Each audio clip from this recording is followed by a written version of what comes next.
আদালতে আত্মসমর্পণ করে ৫ দিন কারাভোগের পর জামিনে ছাড়া পেলেন দৈনিক আমার দেশ পত্রিকার ভারপ্রাপ্ত সম্পাদক মাহমুদুর রহমান। সজীব ওয়াজেদ জয়কে অপহরণ ও হত্যা চেষ্টা মামলায় বিকালে গাজীপুরের কাশিমপুর কারাগার থেকে মুক্তি পান তিনি। এর আগে ঢাকা মহানগর দায়রা জজ আদালত তার জামিন মঞ্জুর করেন। এদিকে বাড্ডা থানার আরেকটি হত্যা মামলায় গ্রেপ্তার দেখিয়ে কারাগারে পাঠানো হয়েছে সাবেক আইনমন্ত্রী আনিসুল হককে। মিজান শাহজাহানের রিপোর্ট। সাবেক প্রধানমন্ত্রী শেখ হাসিনার ছেলে সজীব ওয়াজেদ জয়কে অপহরণ ও হত্যাচেষ্টার মামলায় সাজাপ্রাপ্ত মাহমুদুর রহমান দেশে ফেরার দুদিন পর গত রোববার আত্মসমর্পণ করেন আদালতে। এই মামলায় দুপুরে ঢাকা মহানগর দায়রা জজ আদালতে তার জামিন আবেদন করা হলে তা মঞ্জুর করেন বিচারক। বিকেলে আদেশের কপি কাশিমপুর কারাগারে পৌঁছালে মুক্তি পান আমার দেশ পত্রিকার আলোচিত এই সম্পাদক। একজন গুরুত্বপূর্ণ ব্যক্তিকে মার্কিন যুক্তরাষ্ট্রে কিডন্যাপ করে এবং তাকে ওখানে হত্যা করা সম্পর্কিত যে কনস্পিরেসির অভিযোগটা ছিল, এই পুরা সাবজেক্ট ম্যাটারটা এবং প্লেস অফ অ্যাকারেন্সটা ছিল যুক্তরাজ্যে।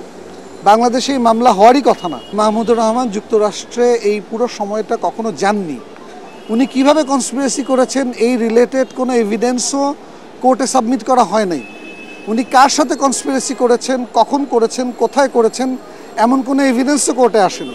এদিকে আরেকটি হত্যা মামলায় গ্রেপ্তার দেখানো হয়েছে সাবেক আইনমন্ত্রী কারাবন্দী আনিসুল হককে। বৈষম্য বিরোধী ছাত্র আন্দোলন চলাকালে বাড্ডা এলাকায় আলামিন হোসেন নামে এক যুবককে হত্যার অভিযোগে দায়ের করা মামলায় তাকে হাজির করা হয় মুখ্য মহানগর হাকিম আদালতে। শুনানির শেষে বিচারক সাইফুল ইসলাম গ্রেপ্তার দেখিয়ে কারাগারে পাঠিয়ে দেন আনিসুল হককে। আলামিন হোসেন নামে একজন আন্দোলনকারী পুলিশের গুলিতে নিহত হয়। এই মামলায় সে এজাহারভুক্ত আসামি আনিসুল হক, তাকে আজকে আদালতে নিয়ে আসা হয়। তদন্তকারী কর্মকর্তা আদালতকে বলেন যে যেহেতু নামে আসামি এবং এই হত্যার সঙ্গে যে জড়িত প্রাথমিক তদন্তে প্রমাণিত হয়, তাকে এই মামলায় সৌনিবেশ দেখানো হোক।